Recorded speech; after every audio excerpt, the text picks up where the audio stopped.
Hello friends, welcome back to my YouTube channel Vamsi vibes.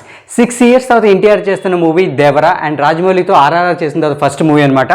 So అది hit ఆ flop అని discuss చేసే ముందు ఎవరైనా ఫస్ట్ టైం మన ఛానల్ చూస్తుంటే సబ్స్క్రైబ్ చేసుకోండి. Let's get it to the video. Welcome back. Movie open చేయగానే first NTR title card and movie title card వచ్చాయన్నమాట. రెండు చాలా ఎక్సలెంట్గా ఉన్నాయి. ఎన్టీఆర్ అయితే man of the masses title కార్డ్తో వచ్చారు అండ్ దేవర ఏమో ఆ ఆయుధాలతో పాటు డిజైన్ చేసిన టైటిల్ అనమాట. రెండు చాలా బాగున్నాయి. చాలా రోజులతో చాలా మంచి టైటిల్ చూసినట్టు అనిపించింది.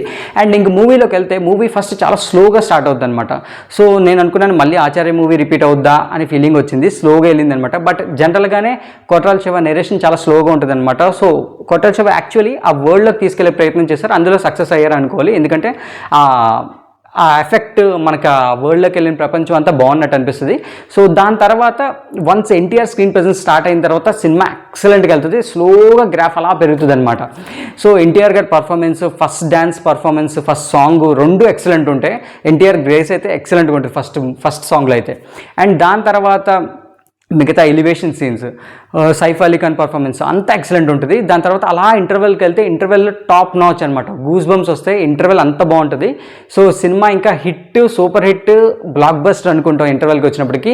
బట్ అసలు మ్యూజిక్ ఎక్కడ స్టార్ట్ అవుతుందంటే సెకండ్ హాఫ్లో. సో సెకండ్ హాఫ్ ఏంటంటే కొంచెం ల్యాగ్ అవుతుంది అనమాట. వెళ్ళిన గ్రాఫ్ని అలా దించుతాడు కొట్రాల శివ. సో మెయిన్ ఏంటంటే ఆ కామెడీ సీన్స్, జాన్వీ ఎంట్రన్స్, ఆ కామెడీ సీన్స్ అంత వర్కౌట్ అవ్వలేదు అనిపించింది. అండ్ అలా కొంచెం ప్రెడిక్టబుల్గా అనిపిస్తుంది అనమాట. అంటే క్లైమాక్స్ ఏం అవ్వబోతుంది అండ్ ఒక ట్విస్ట్ పెడతారు. ఆ ట్విస్ట్ మనకు ముందే తెలిసినట్టు అనిపిస్తుంది. ఎందుకంటే ప్రీవియస్గా ఇలాంటి ట్విస్ట్ మనం చూసామే అని అనిపిస్తుంది అనమాట. సో అలా ఉంటుంది.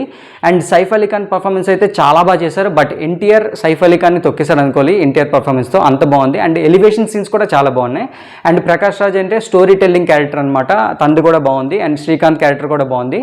అండ్ జాన్వీ అయితే చాలా బాగా పర్ఫామ్ చేసింది అనుకోవాలి. అండ్ సాంగ్స్లో కూడా చాలా బాగా కనిపించింది. బట్ తన స్క్రీన్ ప్రెజెన్స్ చాలా తక్కువ ఉందన్నమాట. సో సినిమాకైతే main highlight NTR performance, NTR dance and తర్వాత అనిరుద్ధ్ అనమాట. సో మూడు highlight of the movie. And elevation scenes కూడా చాలా బాగున్నాయి అనమాట. అండ్ ఎన్టీఆర్ చెప్పిన తర్వాత, డైలాగ్ చెప్పిన తర్వాత వచ్చే బీజిఎం చాలా హై ఇస్తుంది. సో అలా నచ్చింది. అండ్ విఎఫ్ఎక్స్కి వచ్చినప్పటికీ సినిమా అంతా బాగుంటుంది. ఒక్క క్లైమాక్స్లోనే విఎఫ్ఎక్స్ అంత వర్కౌట్ అవ్వలేనట్టు అనిపిస్తుంది. అండ్ క్లైమాక్స్లో వచ్చే ట్విస్ట్, సో మనం ఇంతకు ముందు చూసాం ఇలాంటి ట్విస్ట్ అని అనిపిస్తుంది. అండ్ ప్రిడిక్టబుల్గా అనిపిస్తుంది అనమాట.